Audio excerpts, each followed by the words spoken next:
Bom, alguns anos atrás, eu não me lembro quantos, eu estava com a turma de adolescentes da igreja e a gente foi participar de um evento. A gente foi cantar e tocar. E aí, tinha sido acho que a primeira vez que a gente tinha tocado fora da igreja, para um público grande. E a nossa expectativa estava lá em cima, né? Terminou, a gente estava todo empolgado, levamos percussão, chamamos pessoas para ajudar, tal. Aí, terminou, foi aquela festa, aquela alegria. E aí, a gente foi conversar com o pessoal, né? Aí o cara se aproximou assim e disse assim: você canta mal pra caramba, hein? Ai, poxa, estava todo mundo feliz ali, elogiando. Não, foi massa. Pô, a galera se divertiu, curtiu pra caramba, o pessoal cantando. Nossa, aquelas músicas, que alegria de ver adolescente. Chegou o cara e disse assim: mas você canta mal pra caramba, toca mal, uma barulheira, não deu pra entender, foi nada. Naquele, sabe, dá uma desanimada, você fala: será que foi bom mesmo? E você esquece todos os pontos positivos, todos os elogios, tudo que foi legal, e só fica concentrado naquela palavra ruim que a pessoa falou. E é sobre isso que eu quero falar com você hoje, sobre crítica destrutiva. Essa é a segunda mensagem da série Minha Boca Grande. Quando eu digo crítica, eu não estou falando sobre a crítica construtiva ou um feedback positivo que você dá para alguém que você se importa com a intenção de ajudar ou melhorar. Mas eu estou me referindo a uma crítica destrutiva, a uma crítica maldosa, cruel, na maioria das vezes uma crítica desinformada, onde a pessoa não tem informação sobre aquilo, não sabe nada, mas mesmo assim quer dar o pitaco dela.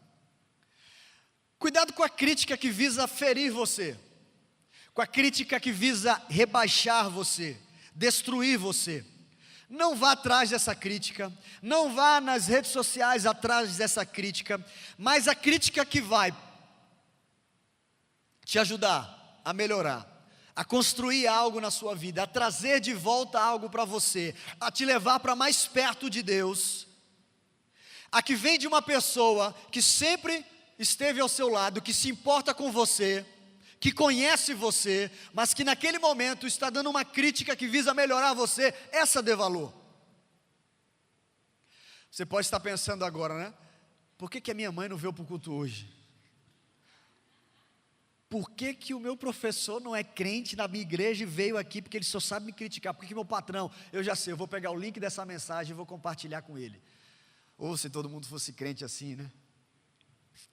Mas deixa eu falar uma coisa para você, essa mensagem, essa série não é a boca grandes deles, é a minha boca grande. Antes de estar pregando para você, eu estou pregando para mim. O problema da crítica é que ela é muito difícil de se ver no espelho. Nós não gostamos quando outras pessoas nos criticam, mas quando nós criticamos, nós não percebemos que estamos criticando as pessoas. Por exemplo, eu tenho razão de criticar aquela pessoa. Você viu como ela gasta o dinheiro que ela recebe? Você viu como ela se comporta diante das pessoas? Você viu como ela vai para a igreja? Você viu a roupa que ela veste? Você viu o que ela postou? Você viu isso, você viu aquilo? Você viu como aquela garota é sem noção? Você viu o que foi que ela foi falar na frente de todo mundo? Quando nós estamos criticando, nós sempre achamos e temos justificativas, porque afinal de contas, nós sabemos o que é melhor para os outros. Nós sabemos o que é melhor para a vida deles. É mais ou menos assim. Se eu digo alguma coisa para uma pessoa e ela faz o contrário, eu critico ela.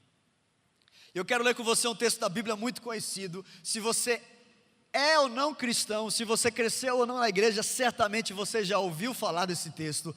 A quem nos acompanha pela internet, se você nunca esteve numa igreja, se você nunca leu a Bíblia, mas você já ouviu esse texto. Mas muitas pessoas não conhecem ou não se atentam para o verso que vem a seguir. Eu quero convidar você para abrir a sua Bíblia em Gálatas capítulo 5, verso 14. Gálatas capítulo 5, verso 14. E eu quero ler na nova tradução da linguagem de hoje, que diz assim: pois a lei inteira se resume em um mandamento só: ame os outros como você ama a você mesmo. Isso aí todo mundo conhece, está na boca de todo mundo. Mas se vocês agem como animais selvagens, ferindo e prejudicando uns aos outros, então cuidado para não acabarem se matando. Se suas palavras são sempre críticas, se você está sempre cortando as pessoas, se você é sempre duro no seu jeito de falar com as pessoas, cuidado para você não destruir tudo e todos que estão ao seu redor. E se suas palavras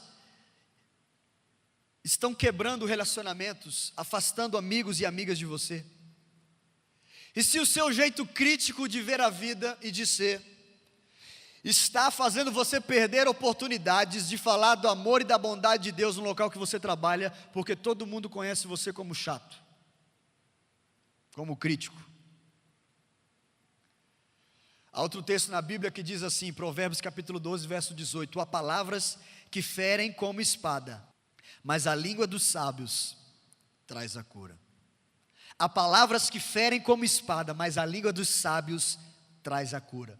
Efésios 4, verso 29, o apóstolo Paulo diz assim: não digam palavras que fazem mal aos outros, mas usem apenas palavras boas, que ajudam os outros a crescer na fé e a conseguir o que necessitam, para que as coisas que vocês dizem façam bem aos que ouvem.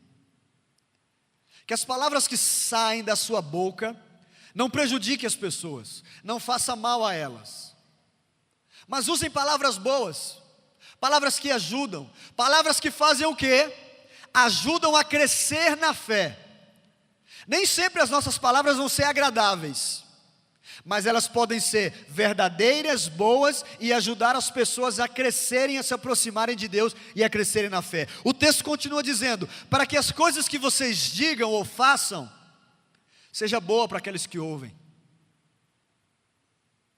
Preste atenção, nós não temos ideia de como uma palavra, uma crítica destrutiva pode ferir uma pessoa. Eu não consigo imaginar, eu não consigo prever uma crítica de destruição para uma pessoa, o que isso pode gerar no futuro dela. Você não consegue dimensionar o que isso vai afetar na vida dela, no amanhã dela, no depois de amanhã dela.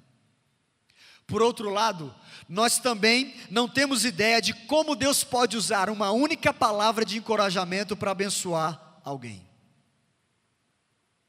Da mesma forma que nós não temos condições de prever o que uma crítica destrutiva pode fazer com uma pessoa, nós não temos também a dimensão de como apenas uma palavra de encorajamento pode abençoar uma pessoa. A verdade é que as palavras que saem da nossa boca, as palavras que nós falamos, as palavras que nós dizemos, têm poder. E algumas pessoas usam as palavras para fazerem comentários que ferem como espada, mas outros podem trazer cura, trazer esperança. Essa mensagem vem para nos alertar, para que as palavras que saiam da nossa boca não sejam prejudiciais, mas sejam palavras que ajudam outros a crescerem na fé e a prosseguir. Eu me lembro a primeira vez que eu fui pregar, a primeira mensagem que eu preparei, em que meu pai me ajudou, em que meu pai ajudou a montar o sermão, a como falar, e muitas coisas que ele falou para eu preparar, eu esqueci, eu não consegui falar, eu saí frustrado, porque eu tinha me preparado e eu não tinha conseguido fazer o que eu tinha programado para fazer. Mas ali eu ouvi uma palavra de encorajamento, dizendo assim: filho, vai ter uma próxima vez, não se preocupe. Essa vai te ensinar, e lá na frente você vai poder se lembrar de como era, de como foi o começo. Nossas palavras podem gerar vida ou podem destruir. E aqui, gente, traz para o mundo real de hoje, que é um mundo virtual que está muito presente. As nossas postagens podem gerar vida e podem gerar destruição. O nosso jeito de olhar, de se vestir, de se portar, podem gerar vida ou podem gerar morte. E a pergunta para você responder ao final dessa mensagem é: que tipo de pessoa você quer ser? E eu quero dar para você 2 tipos. O primeiro é o tipo de pessoa que só localiza as falhas. É o localizador de falhas. É o localizador de erros. Por causa da nossa natureza pecaminosa, por causa do pecado que há em nós, somos inclinados a sempre procurar o que está errado.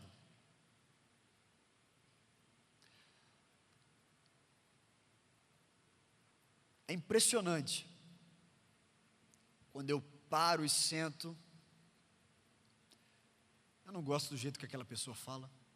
Por que ela teve que começar o culto falando daquele jeito? Por que ela teve que postar foto desse jeito nessa situação? Por que ela anda desse jeito? Não, por que ela veste aquele tipo de roupa? Por que ela pinta o cabelo daquele jeito? Por que ela cortou o cabelo daquele... Não.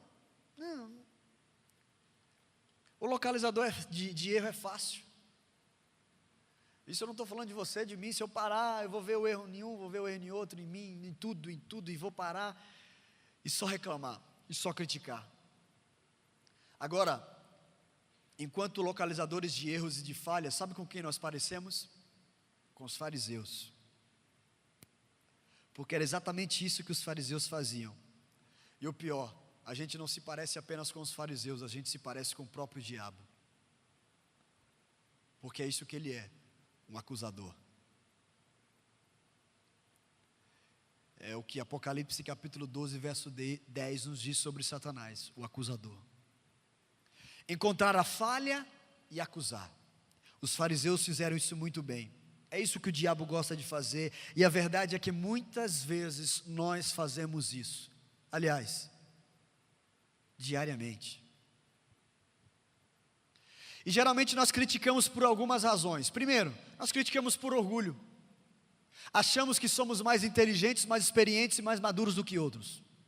Criticamos às vezes para parecer mais inteligente, para parecer engraçado, para fazer graça para as pessoas e vai criticar. Para parecer mais inteligente, engraçado, quando vemos no outro a mesma fraqueza que possuímos e nós criticamos. Quando não sabemos ou não entendemos. Enquanto eu não tinha filho, era muito fácil olhar para um pai e para uma mãe e falar assim: quando eu for pai, Amanda que o diga e o benzinho, cada nó que aquele menino dá. É fácil você criticar, enquanto você não tem um para cuidar. Aquela pessoa que não vive na igreja, não sabe o que é a igreja, sabe o que é a igreja da novela, que colocou lá alguma coisa, e ela quer criticar a igreja. Pense no seguinte: você já conheceu uma pessoa crítica por extremo e você disse: eu quero ser parecida com essa pessoa? Bom, se você conhece, não levanta a mão não, para não ficar feio o negócio aqui. Mas eu não conheço. Eu nunca vi uma pessoa crítica, chata, que eu dissesse assim: eu quero ser parecido com aquela pessoa, eu quero criticar todo mundo. Então o primeiro grupo de pessoas é aquele localizador de falhas, em que só vê o erro, em que só vê o que está errado. Mas lembrando a mensagem passada, se você pode mudar uma circunstância desfavorável, negativa, faça alguma coisa. Mas se você não pode mudar uma circunstância, mude a perspectiva. Mas o outro grupo de pessoas é o gerador de esperança. Aquela pessoa que gera esperança, que cria esperança, que dá vida. Veja o que Romanos capítulo 15, verso 13 diz: que o Deus da esperança os encha de toda alegria e paz, por sua confiança nele, para que vocês transbordem do quê? De esperança. Para que vocês transbordem de esperança, pelo poder do Espírito Santo. O apóstolo Paulo era um gerador de esperança. O apóstolo Paulo, quando falava, quando escrevia, quando tuitava, não era para destruir pessoas, ainda que falasse duramente, ainda que apontasse o erro, ainda que apontasse o pecado, mas era para reverter aquela situação e voltar para perto de Deus. Era sempre para gerar vida, esperança e próximo de Deus. Ele não deixava que as palavras que saíam da sua boca fossem palavras de morte, mas sim de fé, de amor e de esperança. Veja um capítulo só de uma carta do apóstolo Paulo. Romanos capítulo 8, verso 1 diz: não há condenação para os que estão em Cristo Jesus. No verso 26 ele diz: o Espírito é aquele que nos ajuda em nossa fraqueza. No verso 28 ele diz: sabemos que Deus age em todas as coisas para o bem daqueles que o amam, dos que foram chamados de acordo com o seu propósito. No verso 31 ele diz: se Deus é por nós, quem será contra nós? No verso 37, somos mais que vencedores por meio daquele que nos amou. No verso 38, pois eu estou certo de que nem morte, nem vida, nem anjo, nem demônio, nem depressão, nem futuro, nem presente, nem quaisquer poderes podem nos separar do amor de Deus que está em Cristo Jesus, nosso Senhor. Isso me dá esperança. Isso me traz esperança, isso me traz uma expectativa de futuro. E para você, gera esperança? Você quer ser um localizador de falhas ou um gerador de esperança? Os fariseus eram localizadores de falhas. O diabo é assim até hoje, mas Jesus é cheio de esperança. Jesus é o pão da vida, Jesus é a água viva, Jesus é o bom pastor, Jesus é o caminho, a verdade e a vida. Ele é o Rei dos Reis, Ele é o Senhor dos Senhores. Em 1 Timóteo capítulo 1, verso 1, diz que Jesus é a nossa viva esperança. Em Tito 2,13, Jesus é chamado da bendita esperança. Em 1 Pedro capítulo 1, verso 3, Ele é a esperança viva. Jesus é um gerador de esperança. Quer ver como os fariseus faziam? João capítulo 8, verso 3.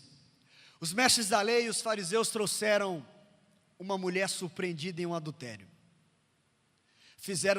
Fizeram-na ficar em pé diante de todos e disseram a Jesus: mestre, esta mulher foi surpreendida, foi flagrada em adultério. Na lei, Moisés nos ordena apedrejar tais mulheres. E o Senhor o que diz? Eles estavam usando essa pergunta como armadilha, a fim de terem uma base para acusá-lo. Sempre que alguém pecava, os fariseus apontavam o pecado e acusavam aquela pessoa. Eles ficavam apenas atrás das falhas e dos erros das pessoas. O objetivo dos fariseus não era a restauração, era a destruição, era o afastamento, era o banimento. Isso é o que os fariseus faziam. Isso é o que o nosso inimigo espiritual, o diabo, o príncipe das trevas, o pai da mentira, o enganador, o acusador, ele quer fazer. Ele coloca um prato de comida atraente para nós comermos, mas depois que a gente come, ele fala: guloso, comeu tudo, né? Esse prato não era para você, não. E começa a acusar. Ele coloca uma pessoa próxima a você, atraente, bonita, agradável. E o que você quer? Já sair, curtir, deitar, dormir e abandonar. E aí vem a acusação. Eu sei o que você fez. Mas olha o que Jesus fazia. Jesus inclinou-se, continuando a história, Jesus inclinou-se e começou a escrever no chão com o dedo. Visto que continuavam a interrogá-lo, ele se levantou e lhes disse: se algum de vocês estiver sem pecado, seja o primeiro a tirar a pedra nela. Inclinou-se novamente e continuou escrevendo no chão. Os que o ouviram foram saindo um de cada vez, começando com os mais velhos. Jesus ficou só, com a mulher em pé diante dele. Então Jesus afastou os localizadores de falhas, de erro, os acusadores. Mas veja o que Jesus fez com essa mulher. Então Jesus pôs-se de pé e perguntou: mulher, onde estão eles? Ninguém a condenou? Ninguém, Senhor, disse ela. Declarou Jesus: eu também não a condeno. Mas preste atenção. Agora vá e abandone sua vida de pecado. Jesus não precisou pregar para aquela mulher, porque ela sabia. Tem vezes que a gente precisa pregar mesmo, mas aquela mulher sabia. Vá e abandone essa vida que você está levando de pecado.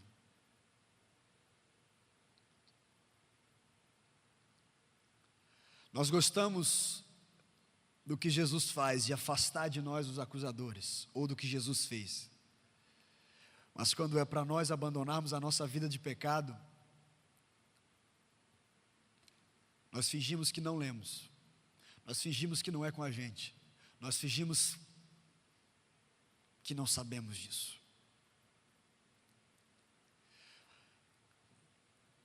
Mas eu quero me deter em uma parte dessa mensagem e dizer para você: Jesus Cristo é a esperança viva.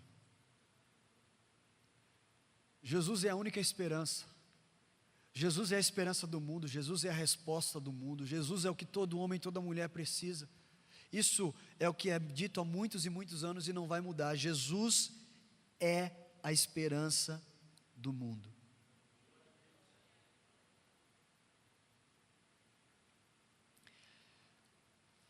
Quando eu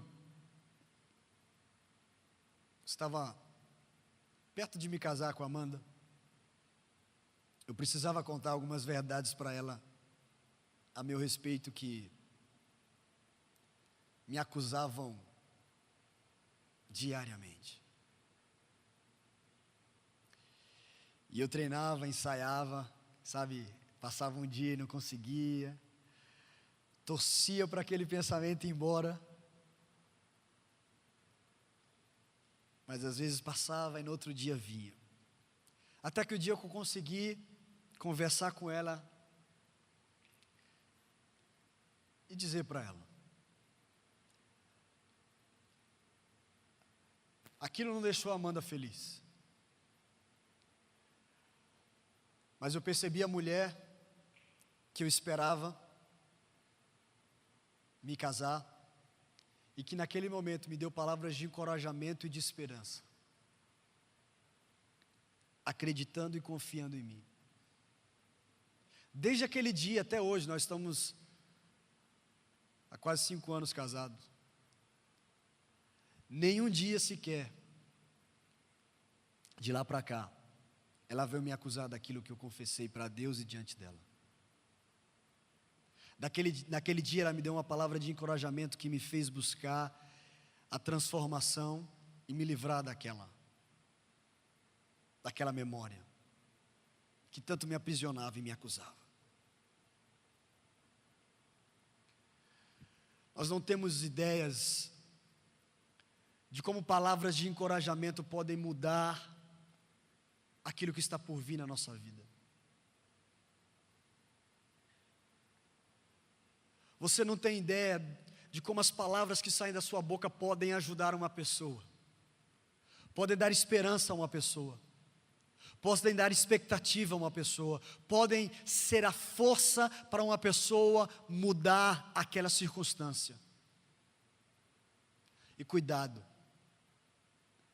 no dia em que você não está mal, no dia você acha que tem o direito de reclamar de tudo, de todos e de criticar, cuidado, porque aquela palavra pode ser uma palavra destruidora na vida de alguém.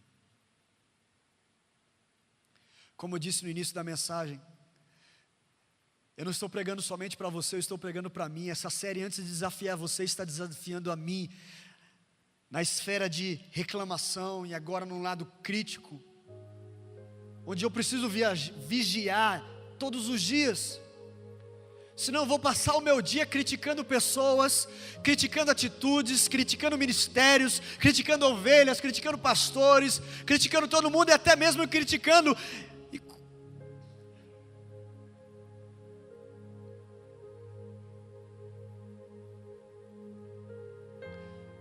Jovem, pare de olhar somente para o que falta, pare de olhar somente para os defeitos e para as falhas, comece a olhar as virtudes daquela pessoa. Aquela pessoa é introvertida, mas ela é fiel. Aquela pessoa que você só critica da desorganização dela, ela é uma pessoa alegre, que traz alegria para a sua vida. Valorize essa atitude boa daquela pessoa. Ajude ela a melhorar o outro lado, mas não fique só criticando. Veja o que ela faz bem, no que ela é boa. Olha as qualidades, olha as virtudes, porque as nossas palavras têm poder. E as mensagens que nós pregamos aqui no Reno Jovem, aqui na Família Renovada, não são mensagens para nos fazer sermos superiores aos outros, não. São mensagens para nos ajudarmos a nos tornarmos mais parecidos com Jesus. Jesus gerava esperança, Jesus levava palavras de vida, de restauração, de cura. Jesus não deixava as pessoas no pecado onde elas estavam. Jesus gerava vida, Jesus gerava esperança. Em vez de ferir pessoas com palavras, em vez de ferir como uma espada, vamos levar vida, vamos levar palavras de vida, vamos levar palavras de fé, de amor, de esperança. Vamos abençoar os jovens. Eu preciso me livrar das reclamações, eu preciso me livrar das críticas. Eu não quero ser um localizador de falhas, eu não quero ser um agente que procura defeitos nas pessoas, mas eu quero ser um agente de transformação, de vida, que solta palavras que abençoam. Quanto mais eu me aproximo de Deus, mais eu percebo a minha natureza pecaminosa. Quanto mais consciente da minha natureza pecaminosa, mais eu percebo a graça de Deus na minha vida. Se a graça de Deus pôde me encontrar e me salvar, porque a graça de Deus não pode salvar e encontrar aquele que está lá fora também? Aquele que você critica, aquele que você fala mal, aquele que debocha de Deus, aquele que ridiculariza a sua vida e a sua santidade, aquele que fala mal da sua família. Mas a graça de Deus serve para você e serve para ele também. Não é fácil, mas quem disse que seria fácil? Jesus não nos chamou para um oásis, Jesus não nos chamou para a gente estar numa colônia de férias. Jesus disse: você quer me seguir? Pega a tua cruz e me segue. Você tem que abençoar as pessoas, você tem que amar aqueles que te odeiam, você tem que negar a sua vontade diariamente, você tem que honrar quando você não tem que honrar, você tem que respeitar mesmo quando você está certo. Nós não somos localizadores de falhas, nós não somos localizadores de erros, nós somos agentes de transformação. Nós não somos parecidos com o diabo, nós não somos enganadores, nós não somos acusadores, nós somos jovens renovados pelo sangue de Jesus, para levar fé, amor e esperança para as outras pessoas. Hoje eu quero desafiar você a ser um agente gerador de esperança. Com a sua vida, com as suas palavras, com as redes que você tem disponível. Mas se você está aqui nessa noite, e o que mais fizeram com você na vida foi apontar os seus erros, dentro da sua casa, dentro da igreja, na sala de aula, no trabalho, eu quero dizer para você que Jesus é a esperança. Jesus é a esperança viva. E Ele quer te encontrar nessa noite. Ele quer dar uma nova vida para você. Ele quer dar esperança para você. Ele quer dar um futuro para você. Ele quer dar esperança de que amanhã vai ser melhor. Há um novo amanhã preparado para você. Feche os teus olhos agora. Pai, no nome de Jesus, eu quero te agradecer pelo Espírito Santo que nos traz o consolo e o conforto de qual precisamos, e aquele que ora por nós quando nós nem sabemos o que orar e como orar. Ajuda-nos, Deus, a nos tornarmos mais parecidos com Jesus. Ajuda-nos a tirarmos da nossa vida a crítica que vai para destruir, a crítica maldosa, a crítica que fere como uma espada. Ajuda-nos a sermos jovens renovados na palavra do Senhor, renovados na esperança, renovados na atitude, renovados no amor, Deus. Onde o Senhor nos colocar, onde o Senhor nos levar, que as nossas palavras possam abençoar o ambiente, possam transformar o ambiente e gerar vida, gerar esperança, levar fé, levar cura, levar amor, levar restauração, levar salvação, levar libertação às pessoas ao nosso redor. Eu oro, Pai, pedindo que o Espírito Santo faça isso, nos ajude no nome de Jesus, no nome de Jesus, amém.